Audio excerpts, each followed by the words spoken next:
Here I have HONOR X7A, and today I'm going to show you how to format SD card on this device.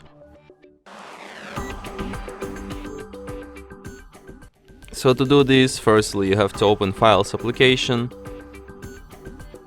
then tap on hamburger here, go to the memory card, tap on three dots, go to the storage settings and select format. Then tap erase and format, and after a few seconds your SD card will be formatted and ready to be used anew.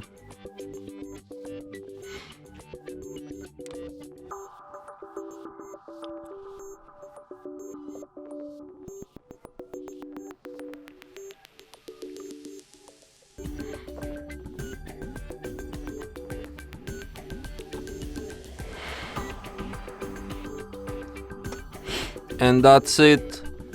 Thanks for watching. If you find this tutorial useful, don't forget to hit that like button and subscribe to our channel.